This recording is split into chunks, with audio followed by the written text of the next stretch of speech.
So my name's Mitch. I work at Youth One, and I actually grew up here at the church. I ended up graduating and going right to post-secondary, and the reason that was something that I did was because success was always something I valued so highly. And so I ended up attending the Lethbridge College to do drafting and design. I was there for 2 years. I started when I was 17 and I was finished by the time I was 20. Got a job at a machine shop, and it's funny because the longer I worked at the machine shop, actually the more I got demoted. And I started as a draftsman. That was a good time for me, but I'm not super detail driven, and so a lot of things fell through the cracks. And my boss came to me and he said, I think what you need is you need to be working in the machine shop so you know kind of both sides of it. How can you draw it if you don't know how it works? And so I went down to the shop.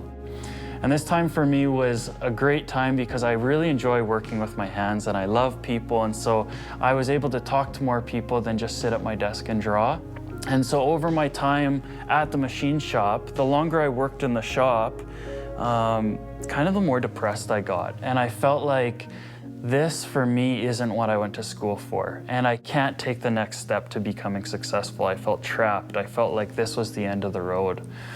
And one day in particular, I was working and I was lifting this big plate onto a machine. And as I was lifting it onto the machine, it slipped off and it pinched my hand. I would constantly be praying, and so I pulled my hand out, and in mid-prayer, I started kind of just talking to God and yelling in a sense, and I was mad that this was where I had let my life get to, that I wasn't successful, and I was working 5 days a week and long hours, and I wasn't happy. And so I crushed my hand, and I remember yelling, is this what I'm gonna do for the rest of my life? And he responded, not audibly, but just so loud in my head, I don't know, are you? And shocked by the coyness and kind of the sense of humor, I was speechless. And he said, go to YWAM. So YWAM is a Bible school called Youth with a Mission, and they do 3 months of practical teaching at a base, and then they do 2 months outreach. And this time for me was great to hear from lots of different speakers and start to take this foundation that I had built years prior and start to apply it to, this is how I want to live my life.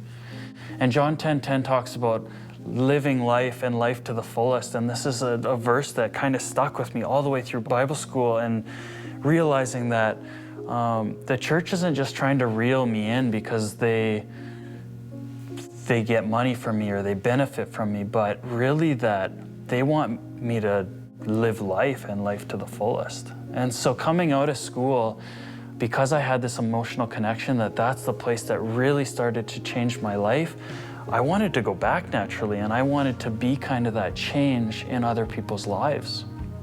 But God had a different plan for me. And so I landed in Calgary and a job opened up at the Boys and Girls Club for a youth worker position. And I drove down to Lethbridge, and a couple days later I interviewed for the position and I got the job, even though I didn't have any of the credentials, any of the prerequisites that said that I needed a 4-year degree for this work. And it wasn't just me, it was, my coworker, Jordan Schellenberg, who also got the job and had already been there for 3 months. And then we later hired another guy named Clayton Herder. And as we were going through our work at the Boys and Girls Club, I was able to start to express my faith, but it wasn't always a safe place to do that it wasn't somewhere that was encouraged to do it. And so us three, with a need that we saw in the community and also this passion to share what we believed with these youth that desperately needed it, we started an organization called Youth One. Youth One is here in Lethbridge. We are specifically on the north side, and we just strive to create a safe place for youth after school.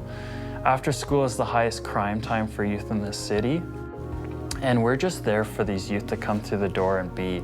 So whether that's me loving on somebody by serving them snack one day, or if it's playing, video games or air hockey with them another day, I'm able to show that youth that I care about them.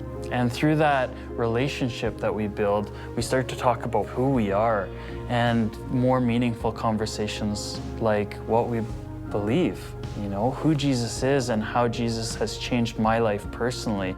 And so at the end of the day, I'm not about changing people for my own agenda, but I'm really about just loving on this person and showing them what I've found in this verse that I talk about, Gen 10:10, of living life and life to the fullest.